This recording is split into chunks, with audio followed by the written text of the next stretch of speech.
हमारे साथ जुड़ गए हैं अजय। ये देश प्रेम यहाँ पर अचानक से इमरान खान का जागता हुआ नजर आ रहा है।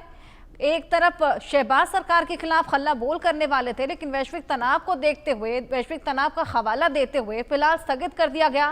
क्या यही रीजन है या फिर रीजन एक्चुअल में कुछ और? देखिए, रीजन यही हो सकता है। उन्हें भी पता है कि लोगों को ही इकट्ठा करके, मोबिलाइज करके वो अपने सियासत को चमका सकते हैं। और ये एक अच्छा रीजन इसलिए हो सकता है क्योंकि पाकिस्तान में इमरान खान लगातार इस तरह के बड़े जो प्रदर्शन है उसको उनको कर रहे हैं। कई बार देखा गया है। और शहबाज शरीफ के लिए अच्छी खबर है क्योंकि शहबाज शरीफ जानते हैं कि पिछले दिनों जो भारत और पाकिस्तान के दरमियान हुआ, उसके बाद बड़ी किरकिरी जो है वो पाकिस्तान में हुई है। और विपक्ष खासतौर पे शहबाज शरीफ को कहीं ना कहीं वो घेरने वाला था। तो ऐसे में अब ये जो हो रहा था पाकिस्तान में, खैबर पख्तूनख्वा में जो है, बलूचिस्तान में जो है, भारत ने पाकिस्तान के साथ जो किया, जो सिंध में लगातार प्रदर्शन चल रहे हैं, उसके खिलाफ कहीं ना कहीं एक बड़ा प्रदर्शन इमरान खान का हो सकता था।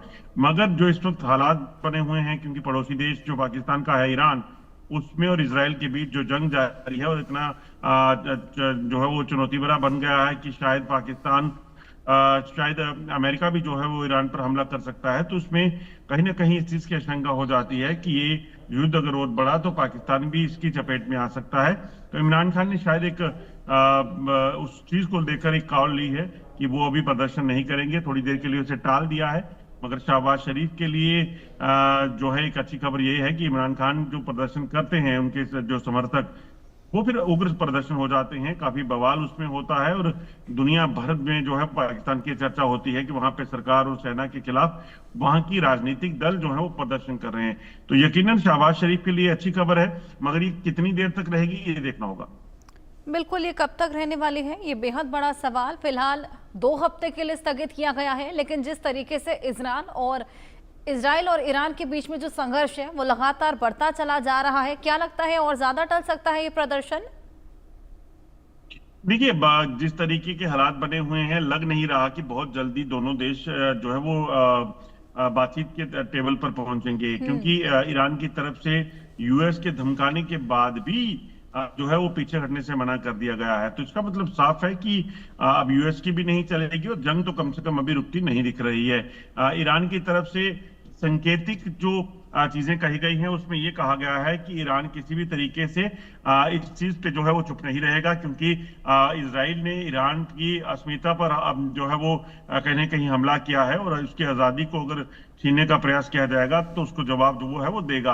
हालांकि कई सोशल मीडिया हैंडल्स में जो है इस तरह की प्रोपेगेंडाज कह सकते हैं, या इस तरह की बयानबाजियां देखने को मिल रही हैं कि ईरान कह रहा है कि पहले इजराइल हमले बंद करे, उसके बाद बातचीत का सिलसिला शुरू होगा। मगर वो कहीं ऑफिशियल हैंडल से नहीं है, वो सिर्फ एक सोशल मीडिया के अलग अलग सोर्सेज के जो है वो चीजें चल रही हैं। तो अभी तक ऐसी कोई ऑफिशियल जानकारी आई नहीं है, क्योंकि जो खमनेई का अपना सोशल मीडिया हैंडल है, उसमें वो सीधे तौर पर लिख रहे हैं कि वो यूएस के धमकियों के बाद जो है वो और तैयार हैं। और वो कह रहे हैं कि अगर हमला करेगा अमेरिका तो उसकी जवाबी कार्रवाई के लिए ईरान जो है वो तैयार है। और अमेरिका को भी देखना पड़ेगा, भुगतना पड़ेगा कि ईरान क्या कर सकता है। अब कहीं ना कहीं आशंका इस चीज को लेकर हो गई है कि क्या ईरान सिर्फ जो न्यूक्लियर वेपन बनाने की खबर के बाद इजराइल ने हमला किया है, कहीं ऐसा तो नहीं कि ईरान पहले ही न्यूक्लियर हथियार बना चुका है। अगर ऐसा है तो यकीनन अमेरिका और इजराइल के लिए खतरे की घंटी हो सकता है, क्योंकि अगर न्यूक्लियर का इस्तेमाल यहां हुआ तो एक बड़ा नुकसान जो है होगा। क्योंकि ईरान की धमकियों को अगर आप देखें तो वो बार बार ये कह रहे हैं कि जो अब होगा वो दुनिया याद रखेगी और वो इतिहास बनेगा।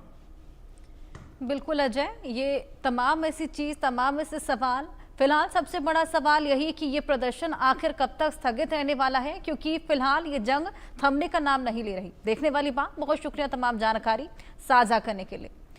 और अब आपको दिखाएंगे राजा रघुवंशी मर्डर केस में एक बेहद बड़ा सस्पेंस।